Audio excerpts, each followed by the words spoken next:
It was a sunny afternoon in a rundown motel somewhere outside El Paso, Texas. James Savage entered the place looking for his ex-girlfriend, someone named Janet Drake. She was threatening to end the world. He took a left down a hallway, walked into an elevator, and... Oh shit. This is bad. James Savage descended into the void. The void reveals itself slowly and conspicuously. It begins as a continuation of the cursed motel, with terribly long hallways, enormous bathrooms, a floating lamp glitching above a chairless bistro table. Lining all the walls are landscape paintings, scenic vistas reminiscent of the Hudson River School, or more commonly, the cheap knockoffs you'd find rummaging through a secondhand thrift store. A series of neon green exit signs serve as breadcrumbs that lead not to the outside, but back into the elevator. The void is insistence that the only way out is through and down. Descending leads to weirder places. The motel becomes a graveyard lined with cypress trees and rocky mausoleums evocative of that timeless image by Arnold Böcklin.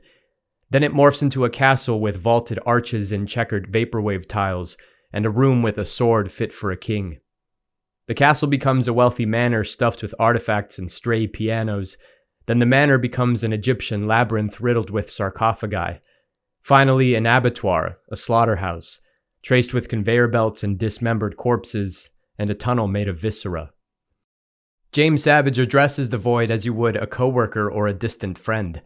This super environment becomes a third party in the failed relationship.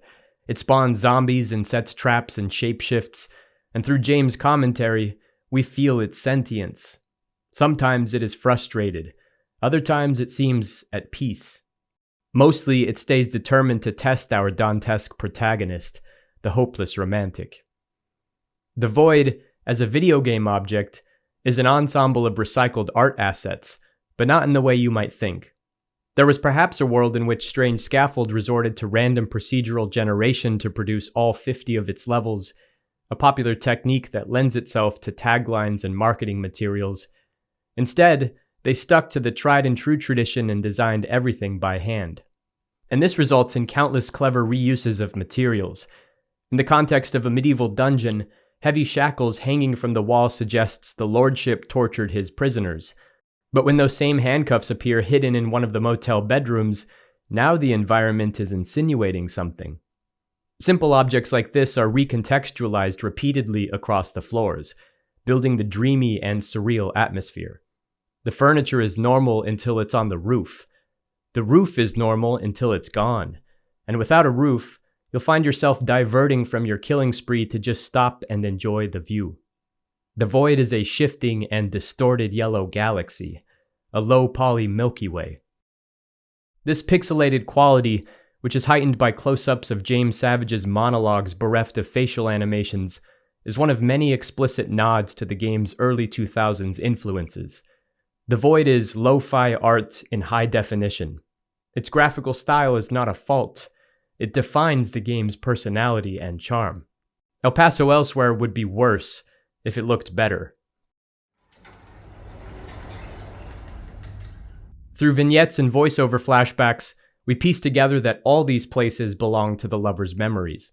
The void is an amalgamation of two people's disparate lives, a hybrid space where grief and loss and anger and regret fester and stew. This is a metaphorical space, an entity that contains the misery of a breakup and the endurance required to get over it. Every time it kills us, the void counters with an assertive message. You keep going. And you do keep going. To overcome anything shared with another, you have to relive a bunch of conjugal memories over and over and over again until you don't. And then, there's no more elevator. There's no more simulation. There's no more heartache. And that's when you know you're free.